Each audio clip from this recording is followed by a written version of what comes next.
My top says surplus. S-U-R-P-L-U-S. It's my last name. Okay.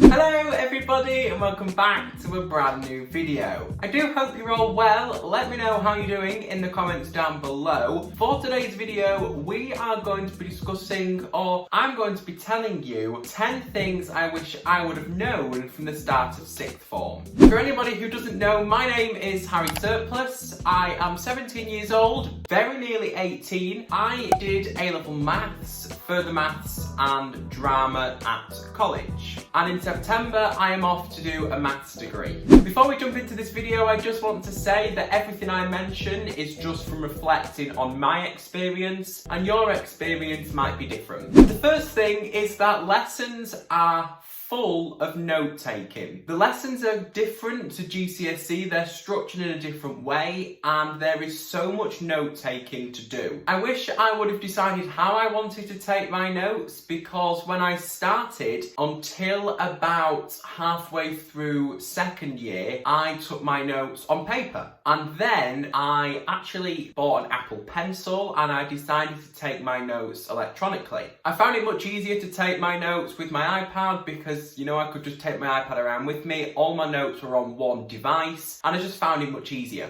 Also, decide on how you're going to structure your notes. I wish I sort of had some kind of theme or some colour coding or something that would have actually helped me revise when I got to my revision. Especially for maths, I didn't use my notes to revise. I might have looked at a few questions here and there, but I never actually sat down and sort of reread my notes. And I think if I was to have had like green for examples or red for certain annotations on some of my questions, things like that would have helped me use my notes to revise because I would have known where to look for examples and for annotations. Number two is that it is okay to struggle. And I think so many people forget this. It sounds really, really cringe, but it's true. When you start your A-levels, you are going to struggle. Because I'd gone from doing so well in school and getting, you know, a grade 9 in GCSE for maths, that when I started A-level, I kind of wanted to keep that up because I wanted to prove that that grade 9 at GCSE that I got was worthy of me getting into my A-level, and I wanted to continue that up. But it's absolutely fine if you don't get those A's and A stars straight away. What you've got to remember is that a grade A at GCSE is kind of like a grade C at A-level. Getting a grade C straight away for your A-level in like your first test is amazing. Tip number 3 is to use your free periods. Make sure you do any extra work in those free periods if you've got any work. But you might not have enough work to fill every single one of your free periods, and that's also fine. I was lucky enough to come home in my free period because I was able to do that. So I would come home and I had my office, I had my room that I could work in, so I was lucky with that. And when I came home, I did some work. But what I should really have realised is that it's actually okay not to do work in every single one of your free periods. Of course, when you get closer to your A-levels, you will have so much work that you probably will need to use them all. But don't think that I've got all of these study periods and I have to use them and I've got to work right from 8:30 in the morning till 4 when sixth form shuts. That's not what you need to do. Use some of your free periods as free time.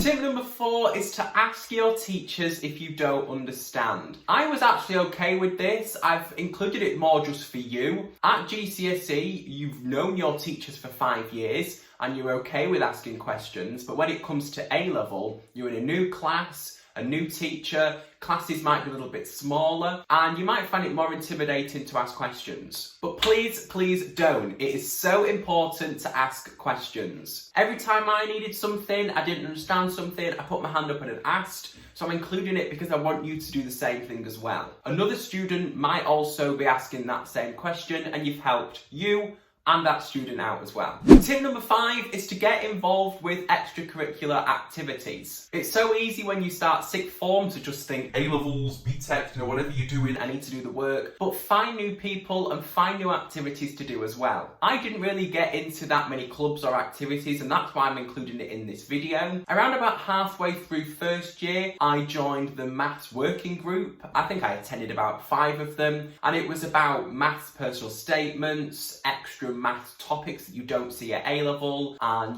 how to prepare for maths exams that you do to get into university, things like that. And the earlier you join those, the better. In first year, I also joined in backstage in the college production of West Side Story. And looking back, I wish I would have auditioned because I love performing. So don't make that mistake. If you like performing or you like a certain club, join it as soon as you find out about it. Number 6.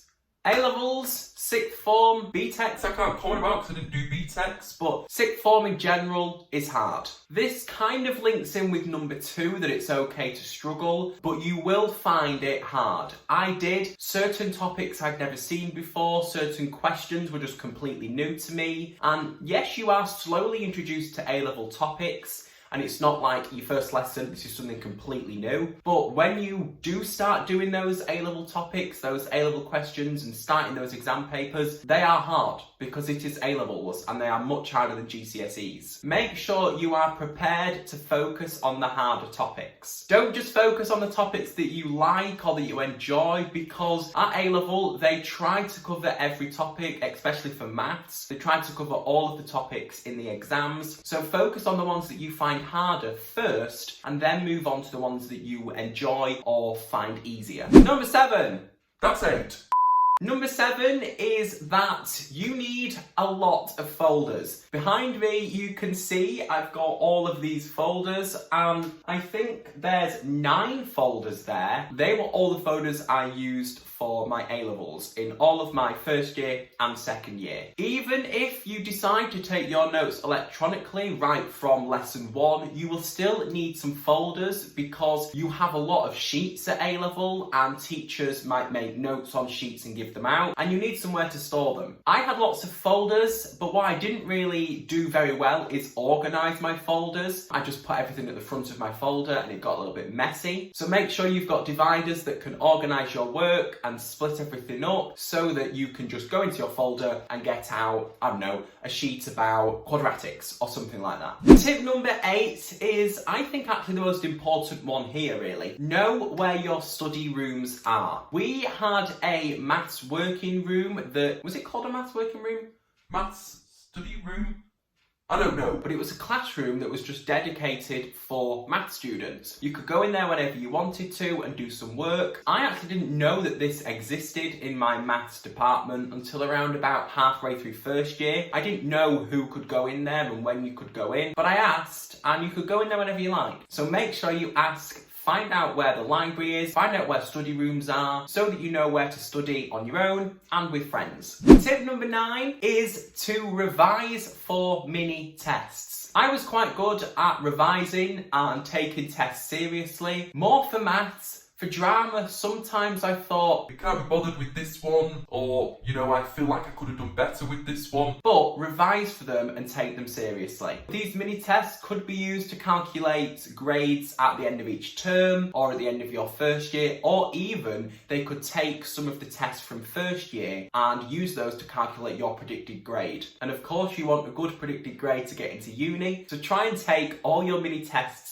seriously. And the final tip or thing I wish I would have known is that I actually wouldn't have sat my exams. Thanks to the coronavirus, I didn't manage to sit my further maths or my drama exam. It was kind of a joke that I included this in number 10, but I wish I would have known that, to be totally honest with you. So what can we take from that?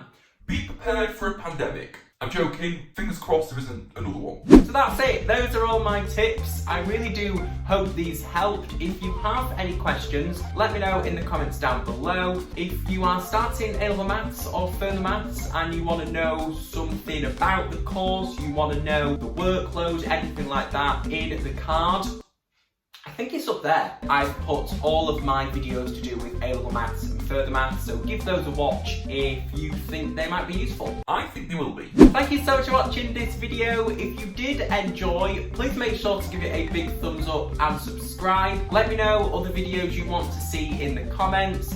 And follow me over on my social media, because you can see more of my face every day. Thanks for watching, everyone, and I will see you in the next video. Bye! Oh, good luck for sixth form!